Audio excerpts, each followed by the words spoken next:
Hi, folks. My name is Robert Dunlap, and I am going to be bringing you a show based on perception. Our perception of ourselves, the perception of how other people see us, and the perception of how we see other people. It's the way it's been my life's journey, my life's goal to be able to come up with and figure out why I've done some of the things I've done in my past and why people just generally do what they do. And it's usually based on these perceptions. Um, and as I go, because I'm going to give testimony of my own life, what I've done, because I've lived a fairly amazing, kind of crazy life. It hasn't all been good. I've done some things that I'm very ashamed of, but I've also had to live through and work through them, and it's gave me a very, very good outlook on how people actually live, because I've spent the past 25 years living with and among any type of person, in any type of situation that you could possibly imagine, in some of the worst situations you could possibly imagine. It has been a very long life's journey. It's been an interesting one. I haven't been bored very much in my life, but it's taught me a great deal. And it's taught me to look at everything and, pay attention to how people act, pay attention to how they are, because their lives are important too. Everybody has their own life journey, and it's all special, because everybody's is unique, because nobody has the exact same background. There may be people similar, but there are not people that are the same. Nobody is. And that's what makes this world truly a wonderful place to be. And because variety is truly the spice of life. So as we go along, I will be explaining my life story, and I will be happy to answer any questions. And I'm looking for people that are wanting to work with me, who would be interested in doing some projects that I have in mind. And I'll be working towards that. Anybody who wants to be able to get a hold of me can get a hold of me at my website, which is spiritdunlap.com, or spiritdunlap.com at spiritdunlap@gmail.com. Feel free to send me an email. I will be building a website soon. If I have not already done that, it will be done very soon, as soon as I can get some people to want to work with me, because I'm not overly great at some of that stuff. But there are a lot of really talented people out there, and I'm sure I can find somebody. I'm hoping somebody will get it or contact me about this. This is kind of why I'm doing this. Okay, so here we go. I was born in Clare, Michigan. My mother and father separated when I was born. My mom gave me up from adoption, where my dad actually went and came and got me. I grew up until I was 4 at with my grandma and my dad. I seen my mom sometimes. I don't really remember very much before I was 4. At 4, I moved out to a little town out by Clare and Loomis. And that's where I truly remember meeting my actual mother, my biological mother. I have a very unique family upbringing. I was blessed in the fact that I actually had 4 sets of grandparents who loved me dearly. And 4 families that loved me dearly. It wasn't a bad life. I got to go to people's houses all the time. I was hanging out all the time. Had a lot of friends, had a huge family, 4 grandparents, all of them having at least from 4 to 8 kids. There was a lot to do, a lot of family to play with. But back then, some things happened. Uh, you know, Older kids. I was probably 6, 7 years old when some things happened with this older boy. And that kind of confused me. I didn't tell anybody, because back then, feeling that way wasn't right. This is back in the early 80s. So I didn't tell anybody. I've told people since then, but I never told anybody while I was a kid.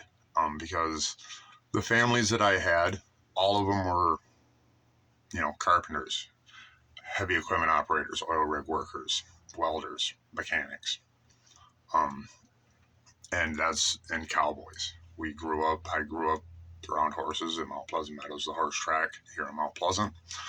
It was a good life, but I had that one secret, that stuff, because it was happening. I didn't tell anybody, because the people that were doing it were nice to me. It was never that traumatizing, I guess. It was bad, now looking back at it. But But you got to do what you got to do, because some of the families that I had were adopted families. I have a very unique relationship with my dad's ex-wife. She is a super sweet lady, and she was almost my mom. She was not my mom, because I do have a mother, and she did support me my whole life. But so did Regina. She was the one that taught me how to fish, how to hunt. Taught me that I took my Monster Truck Pulse concerts. Great lady. She's one of the ones that I got any of my really good aspects from, kindness, helping out others, comes from her. And my dad.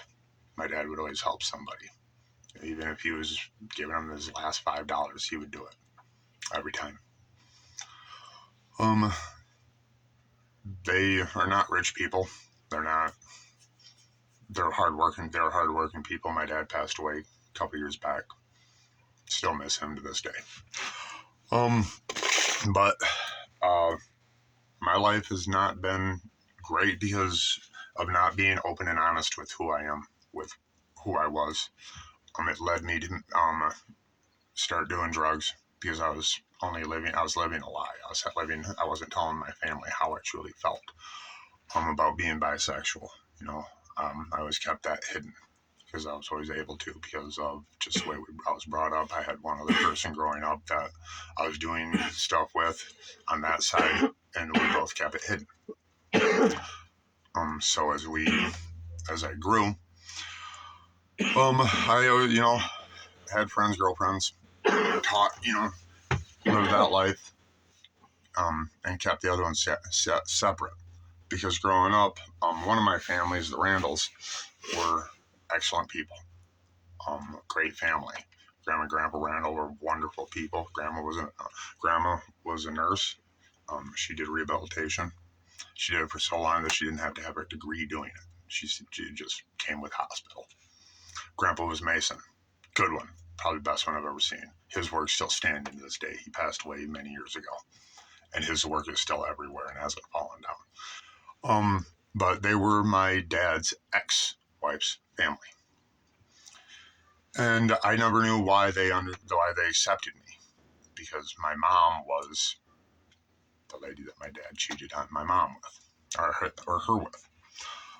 So, but they always accepted me. So I didn't want to tell anybody about this, because I didn't want the really great people in my life, the good people, to send me away for feeling different or being different or acting different. Because that's how we are when we're kids. That's what we think. When we don't understand something, we fear it, because as people, that is truly our biggest fear. It's fear of the unknown. So as I was growing, I never told anybody because I didn't have to. I kept it to myself because I was able to keep it under control. As far as, I didn't have to tell anybody about me being bi, because the person I was doing things with, we kept it secret. I'm not going to name names on a lot of people, because I don't know where a lot of people are, and a lot of the stuff that I'm about to be talking about. As they want to come forward, if they will come forward, I would love to talk to them about a lot of things, because that's what this is all about.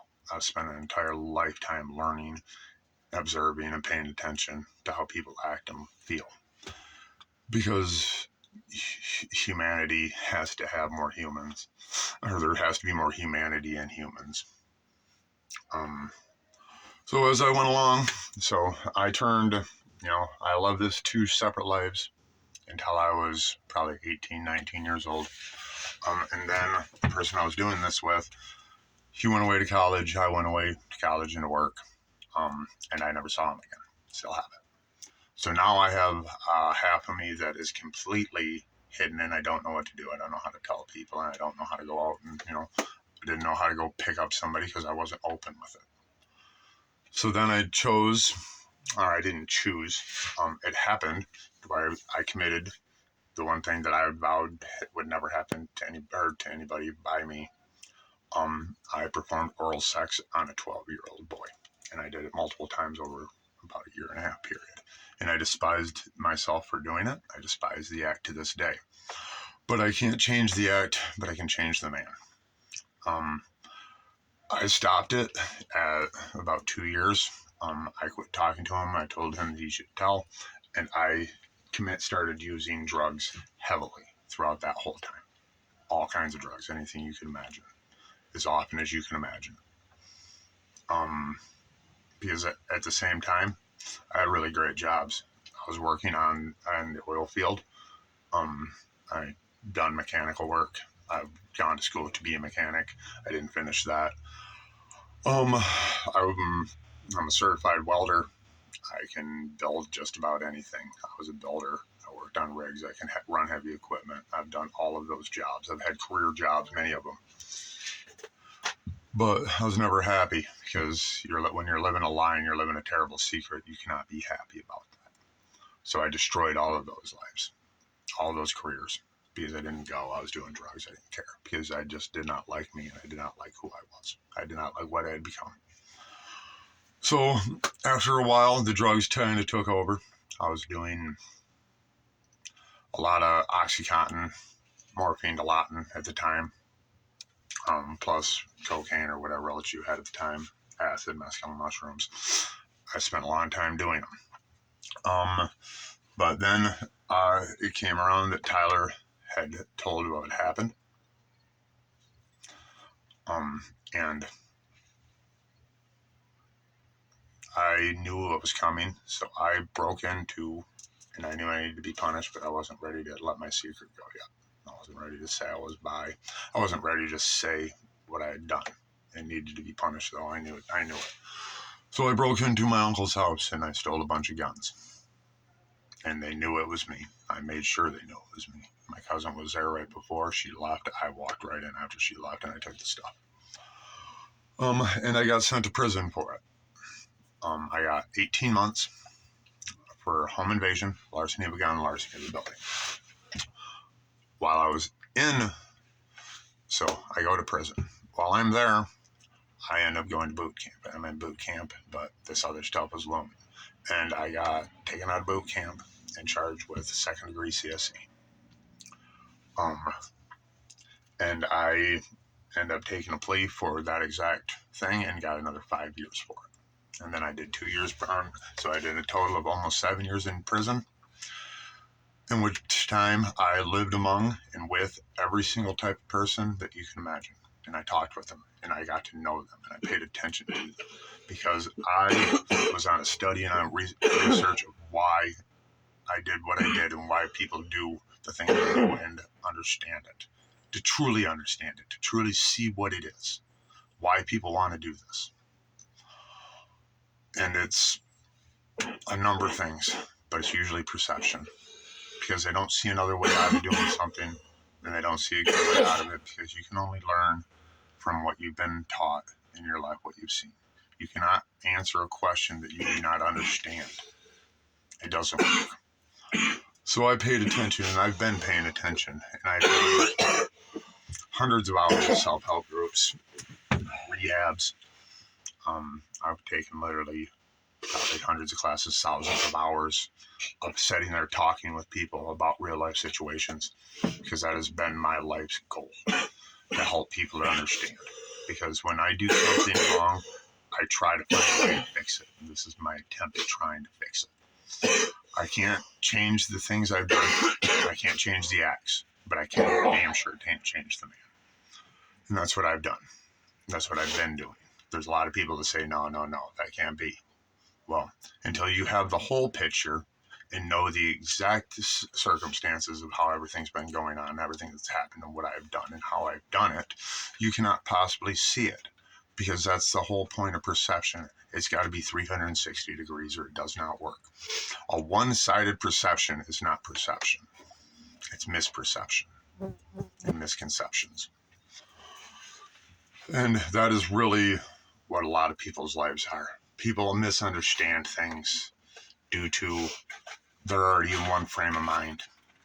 And then you come up and something happens and they're already in that frame of mind. So they take what you're saying completely twisted, because that's the only way they can see it, because they don't have the other side of the picture. And I've learned to pay attention to both sides of every story, or all sides, because there's so many different things that people, I've seen so many different arguments, so many different fights based purely on a misunderstanding. And that's what this is really about, is just trying to fix misunderstandings, fix some of the wrongs that I've done in my past, I can't change them, but I can damn sure help or the people that I've heard and try to do the right things and help everybody else. Because when I say I understand what people go through and I know what they're living in and living through, that's not a lie. And when I say I'm not judging anybody, I don't judge. You've already heard. I don't, and I won't. But I will listen and I will understand, and I'm okay at giving pretty good advice. Because I've made a lifetime of studying how people are, and I'm very good at reading emotions. And I want to get one thing very clear right now. If anything such as the stuff that I've done, or if anybody's doing anything worse with anybody, it should stop. The people that are doing it shouldn't be doing it. Stop. Turn yourself in. Get the people that you're harming's help. Get yourself help. But stop and don't think about that shit. Because if you think about it and you're thinking about it, you're going to do it. Because we are what we think about all the time. If we think bad, we're going to get bad. If we think good, we will get good. That's how the world works. It's how nature works. If you plant one thing, you're going to get it. We are just like nature. If we plant that seed, we will think that seed. But if you plant the right seeds and do the right things and talk to the right people, you will get a better result. So, and that's what I'm doing. Planting seeds, willing to help people. Anybody who's willing to talk, I am always willing to talk. Anybody, if you know me, contact me. If you don't know me, contact me. Because I want to help, but I need help helping people. The podcast I want to do, I'm not sure even how to set it up. I got some people that are going to help, but I'd like to get some people that actually want to work in as far as this study that I've done, this research that I've done, would like to work with me. I've tried to contact people, but you got to be, everybody always, they're stuck on, you can't do it that way.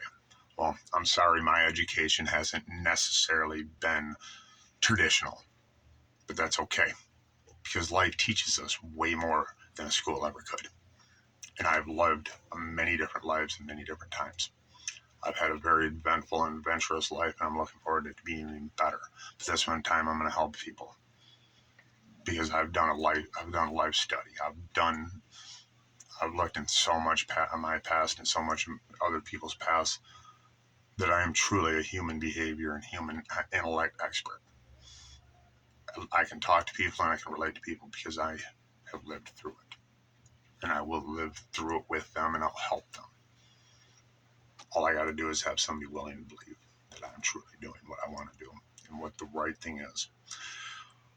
And with that, I will sign off for right now and I will be back on soon. I look forward to talking to anybody who wants to talk to me, and I will have ways for you to get a hold of me as soon as I have them. Okay, thank you, and you guys have a good day. I'll talk to you soon.